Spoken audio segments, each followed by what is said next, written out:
Alright, so you just saw the Jordan 1. That was my first ever Jordan 1.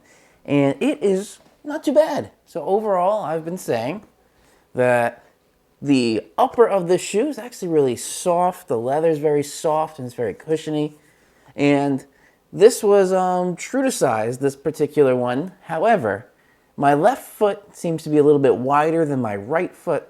So although the right shoe here fits perfectly on my right foot, the left shoe is ever so slightly narrow. That's just probably because these seem to be a bit more of a narrow shoe, kind of like the Yeezys. The Yeezys were narrow at the toe. That's why I went a half size up. That's what I've been told before for recommendations. In terms of the Ultra Boost, the toe area of the Ultra Boost is a little bit wider. That's why with the Ultra Boost, I was able to get my true size, which is a 10.5. So Ultra Boost, I'm a 10.5 for the Ultra Boost 20 specifically. And also because that prime knit pattern is very stretchy. So it allows a little bit more room for my wider left foot than my right foot. However, these particular Jordan 1s, even though these are the only two Jordan 1s I've tried on, this is actually the stiffest and most uncomfortable upper of a shoe I have ever tried. And that was disappointing because the actual midsole of this was more soft and cushiony. So when you open these Jordan 1 Fearless, what's it say? Air Jordan 1 High Zoom Fearless is the exact name on there. It retailed for $175, but these I got for, I believe it was $140. Oh, I don't remember if I said it in the first part, but I actually got these for $89. So that's why I got these, because they were such a good price for Jordan 1 highs. But these, I was overall disappointed. And you're going to see one of the reasons why I did like it as soon as I pull it out of the box. Because I got a studio light on.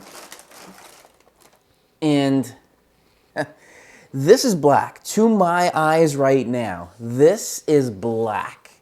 With the studio light, it's actually catching, and I see on the monitor here, the reflections coming off this, that are this 3M reflective material. That's the entire shoe.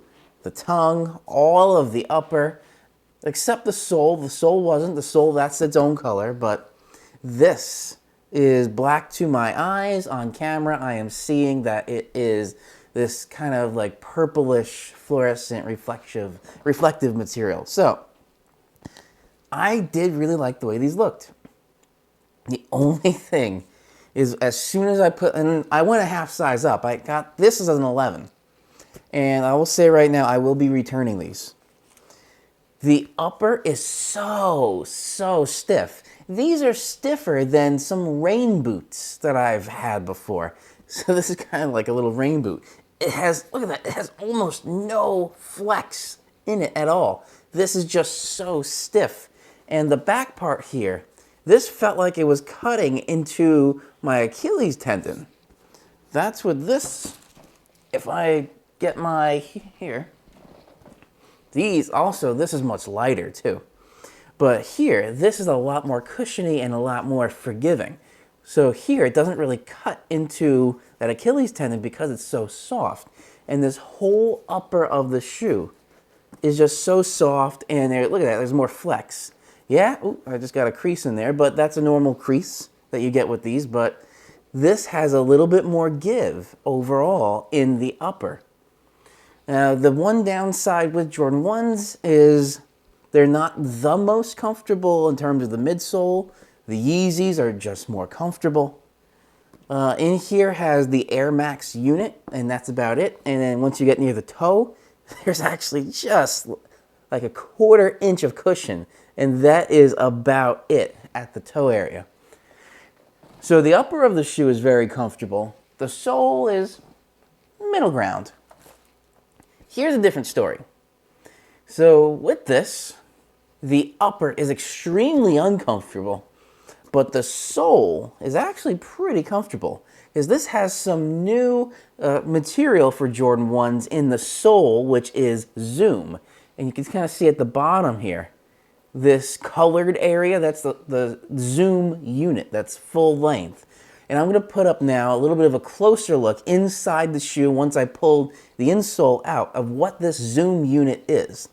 So this is actually something that is like a pressurized vessel that has cotton-like fibers in it.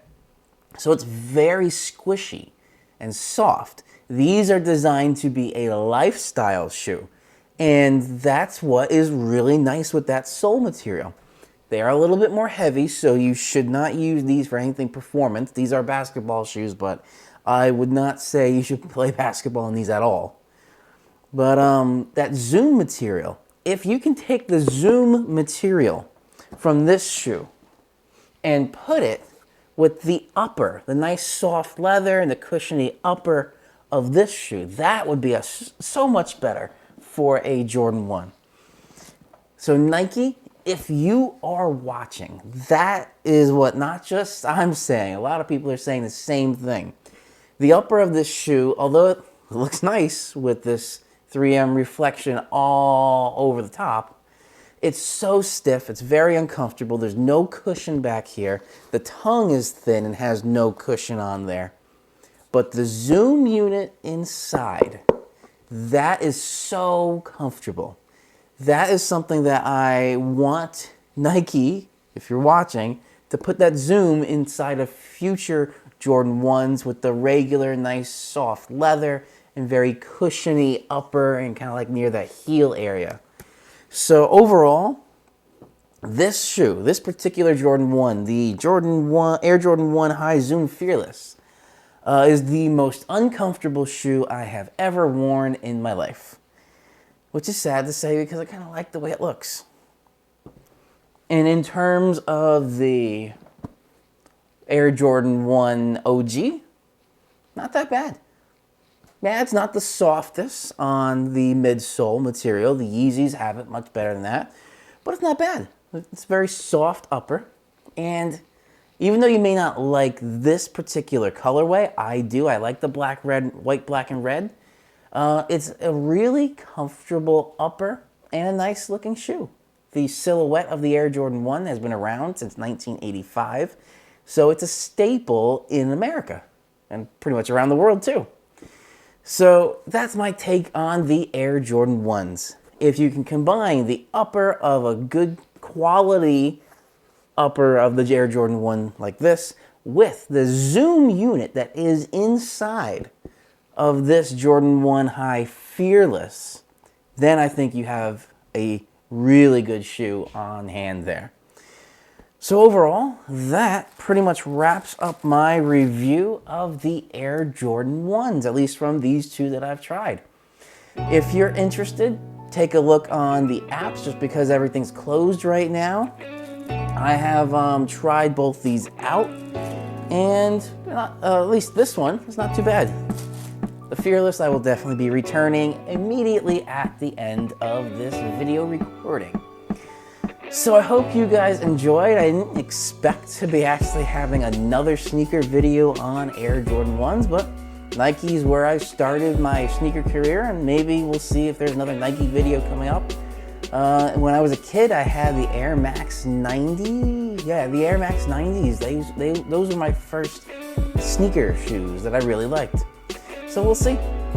Thank you all for watching. A little bit of a different style of video for the channel. If you're interested in this, you're interested in the main thing, which is weather, feel free to hit that subscribe button below, and then right next to that little bell icon so you get notified whenever I upload a video like this, or I do go live sometimes. This is meteorologist Andrew Pinero. Thank you for watching this Air Jordan 1 review. I hope you enjoyed, and I will see you all in the next video.